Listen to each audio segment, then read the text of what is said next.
Monsieur le Président, chers collègues, ce rapport est devenu une obligation pour les métropoles depuis la loi NOTRe. Les élus UDI s'en félicitent. En effet, c'est l'occasion de faire le point sur les actions passées et d'établir un programme d'action pour les 5 années à venir.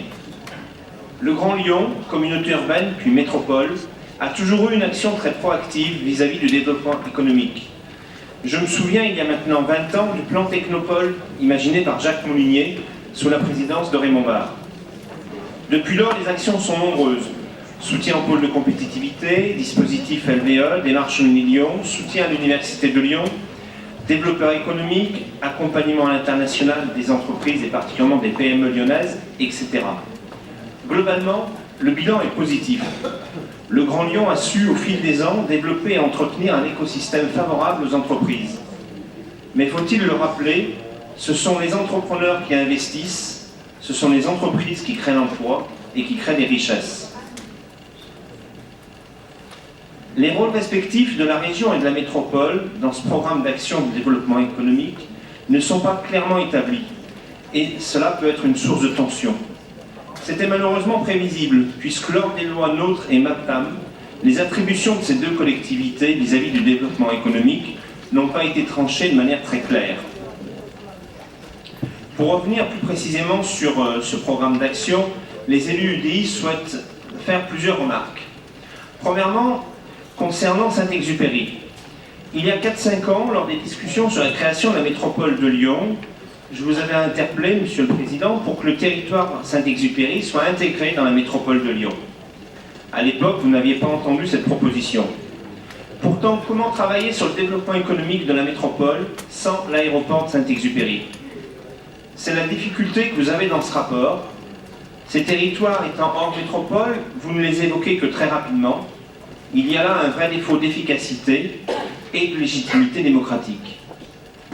Toujours concernant la plaine Saint-Ex, les élus centristes ne partagent pas votre vision de développement. À Lyon, les activités tertiaires et à Saint-Exupéry, la logistique. Nous avions déjà évoqué là aussi ce désaccord il y a maintenant plusieurs années. Partout dans le monde, autour des aéroports, il y a une forte activité tertiaire. Nous ne souhaitons pas opposer le développement de la Part-Dieu à celui de Saint-Exupéry. Au contraire, pour nous, il y a là une complémentarité forte. Pour conclure sur ce territoire, je renouvelle ici une proposition que les élus UDI ont déjà faite plusieurs fois. Il convient à notre sens que la région intègre le pôle métropolitain, afin que ce dossier stratégique pour la métropole soit travaillé de manière partenariale. Pour mémoire, il y a 1 an, nous avions voté au Conseil de la métropole la création au sein du pôle métropolitain d'un comité de pilotage Plaine Saint-Ex, comité associant les élus de la métropole, de la CAPI et de la CCEL, même si la CCEL ne fait pas partie du pôle métropolitain. Autre point sur lequel nous souhaitons insister, le développement de l'infrastructure numérique via le très haut débit doit être une priorité. Nous avons depuis peu un calendrier, il doit être respecté et si possible nous devons l'accélérer. En effet, aujourd'hui, disposer d'un accès à très haut débit est une condition indispensable au développement d'une entreprise. Nous ne pouvons que regretter qu'en la matière, la métropole ne donne pas l'exemple, puisque au niveau des pépinières qu'elle pilote, l'accès au très haut débit n'est pas un standard pour les entreprises qu'elle accueille. Nous approuvons par ailleurs la volonté de Lyon d'investir massivement sur la francophonie. À l'horizon 2050, il y aura près de 750 millions de francophones dans le monde et une majorité d'entre eux sont installés dans des régions à fort développement. Jouer un rôle clé dans ce réseau constitue donc une réelle opportunité pour notre territoire, nos entreprises, mais aussi nos centres de formation.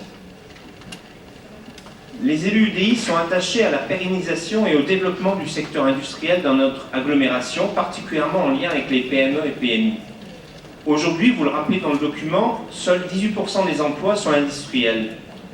Cependant, en 5 ans, nous avons subi une baisse de 4% des effectifs. Certes, cette désindustrialisation n'est pas spécifique à notre territoire.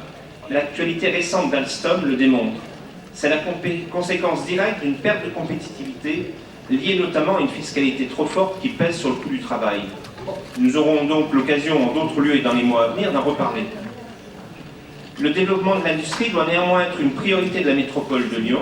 Dans ce cadre, nous approuvons la mise en place dans le prochain PLUH d'un zonage réservé aux activités productives. Nous approuvons également la mise en place d'un accompagnement spécifique pour les créateurs d'entreprises au sens le plus large du terme. Aujourd'hui, la création d'entreprises innovantes est très bien encadrée, très bien accompagnée par un certain nombre d'incubateurs, mais pour les entreprises industrielles notamment, la situation est beaucoup plus délicate. Et dans le même ordre d'idée, le soutien à la création d'entreprises par les bénéficiaires du RSA est une expérimentation qui doit être poursuivie. À ce niveau-là, afin de financer ces actions, il pourrait être intéressant de faire appel aux Social Impact Bonds ou SIB. Enfin, un commentaire sur la forme. Nous avons tous sur notre pupitre une édition sous forme d'un livre de ce programme. Deux remarques, je suis curieux de connaître le coût de cette édition relativement luxueuse. Et par ailleurs, je suis étonné que le programme d'action économique de la métropole soit déjà édité en livre alors que nous n'avons pas encore adopté ce programme. Au-delà de cette remarque, les élus UDI voteront ce programme d'action qui donne des objectifs à 5 ans, mais qui ne doit en aucun cas être un cadre figé, et ce, je le redis une fois encore, malgré quelques dérives territoriales qui ne devront pas être reproduites à l'avenir. Je vous remercie.